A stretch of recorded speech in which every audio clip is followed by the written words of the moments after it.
And those are some of the headlines. This is Democracy Now!, democracynow.org, The War and Peace Report. I'm Amy Goodman with Juan Gonzalez. And welcome to all of our listeners and viewers around the country and around the world. We begin today's show in California, where a federal judge struck down Proposition 8, the state's voter-approved ban on the same-sex marriages. The ruling by U.S. District Court Chief Judge Vaughn Walker is being hailed as a major victory for gay rights advocates. In his ruling, Judge Walker wrote, quote, Proposition 8 fails to advance any rational basis in singling out gay men and lesbians for denial of a marriage license. The evidence shows Proposition 8 does nothing more than enshrine in the California Constitution the notion that opposite-sex couples are superior to same-sex couples. Walker is the first federal judge to strike down a marriage ban on federal constitutional grounds. The case is almost certain to reach the U.S. Supreme Court. It is unclear if gay and lesbian couples will be able to marry in California while the case goes through the appeals process. On Wednesday, Judge Walker issued a temporary stay until he decides whether to suspend his ruling while it is being appealed. The case against Proposition 8 was argued by two longtime adversaries, David Boies and former Solicitor General Ted Olson. 10 years ago, they battled against each other in the Supreme Court case Bush v. Gore. On Wednesday, they celebrated the judge's ruling. This is Ted Olson. This is a victory for the American people. It's a victory for our justice system. When our individual rights are taken away, when the majority decides that an unpopular group of individuals should be treated differently, and they can't succeed at the ballot box because they are unpopular, because they are a minority, because they are viewed differently by a number of people in the populace, they turn to the courts of the United States, and we have a spectacular Constitution that values equality and values fundamental rights and values an independent judiciary to protect and vindicate those rights. Supporters of gay rights rallied Wednesday in San Francisco, Los Angeles, and other cities. Carol Russell celebrated outside the federal courthouse in San Francisco with her wife. We've been together 41 years. We were married here in San Francisco 2 years ago. Our first date, believe it or not, was the night of Stonewall, and we were on Christopher Street in New York when the Stonewall riot happened. It did not deter us, and we've had a very happy life together, and we want to make sure that the next generation has a happy life too. We've worked very hard for this, and frankly, it's wonderful to see that in America the system works. And we look forward to the rest of this fight, I guess. In West Hollywood, Art Andrade celebrated the news with his partner. My partner and myself have been now together for 18 years, and we've just gotten married a year ago in our window, and we want to see other young gay couples, or other couples, period, older, younger, to take the challenge and to commit themselves to a long and loving relationship.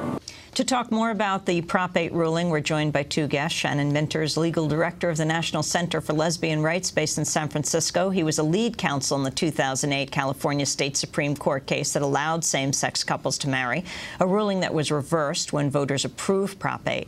And Mark Solomon, he's with us from Los Angeles, marriage director at Equality California. He's been leading the organization's statewide effort to restore the right to marry for gay and lesbian couples. Mark, let's begin with you, your response. It's a tremendous day. The ruling was just fantastic, and it really said what we believe, which is that committed same-sex couples who are committed to one another for life are guaranteed the right to be treated equally under our federal Constitution, and it's just fantastic to see a federal judge rule that way. It's something that we all believe, but this is a huge step forward, no question about it. And Shannon Minter, you were in the courtroom during most of the proceedings. Could you talk about the breadth, I think, of the judge's ruling on this issue?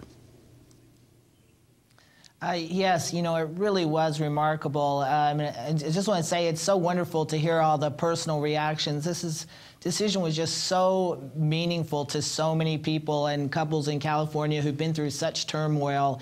And it really just means the world to people to have a federal judge stand up for their equality and dignity and their right to have the same freedom as other people to enter into marriage if they choose. But Yes, in terms of the trial itself, it was really a tour de force. There has never been a full-blown evidentiary trial on whether or not same-sex couples have a protected constitutional right to marry.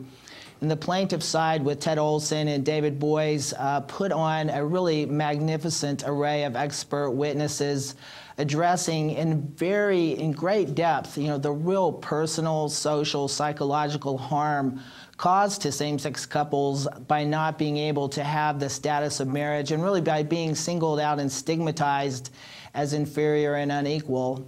And the decision, Judge Walker's decision yesterday, he literally made 80 separate findings of fact based on all of the testimony that had been presented to him, and many of those findings centered on the very serious harms caused by Proposition 8. Can you talk about the significance of Judge Walker striking down the marriage ban on federal constitutional grounds, Shannon? Yes, it's a very big deal. This is the first time that any federal court has held that a law barring same-sex couples from marriage violates federal constitutional protections. It was really a grand slam on that level. Judge Walker ruled in favor of the plaintiffs on all of their federal claims. So finding that same-sex couples have a fundamental right to marry, the same right that others have under the federal Constitution, and that Proposition 8 violates the Federal Equal Protection Clause because Judge Walker found it discriminates both on the basis of gender and on the basis of sexual orientation. So these are core constitutional issues, and having those issues being litigated in the federal court system means, as you alluded to at the beginning of the segment, that it's quite likely that the U.S. Supreme Court will end up opining on whether Judge Walker was correct in his construction of the Constitution. Well, he specifically also seemed to refer to attempts to have the voters decide this issue. And at one point in his decision, he said, conjecture, speculation, and fears are not enough. Still less will the moral disapprobation of a group or class of citizens suffice, no matter how large the majority that shares that view.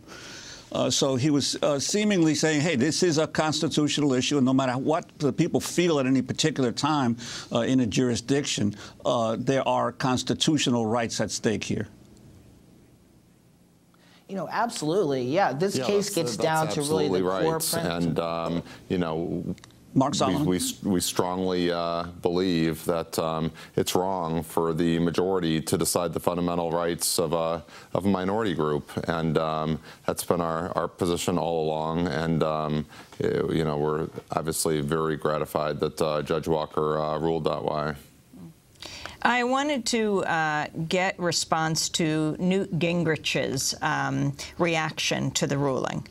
He said, Judge Walker's ruling overturning Prop 8 is an outrageous disrespect for our Constitution and for the majority of people in the United States who believe marriage is the union of husband and wife. Congress now has the responsibility to act immediately to reaffirm marriage as a union of one man and one woman as our national policy. Newt Gingrich went on to say, today's notorious decision also underscores the importance of the Senate vote tomorrow on the nomination of Elena Kagan to the Supreme Court, because judges who oppose the American people are a growing threat to our society. Mark Solomon. What an ugly statement. Judges who oppose the American people. That's, I think our Constitution has been about, is a living, breathing document, and it's been about expanding rights for people who, who are oppressed. And I think there's this amazing dynamic as LGBT people tell their stories and talk about who we are. That's what enables judges to see that, LGBT people are deserving of equal protection. Our relationships are valid, are significant, are important. I'm not surprised by what Newt Gingrich is saying. It's pretty harsh, though, the idea that a judge, is sort of questioning the patriotism of a judge. But, that's sort of par for the course, I guess, right? We're going to break and then come back.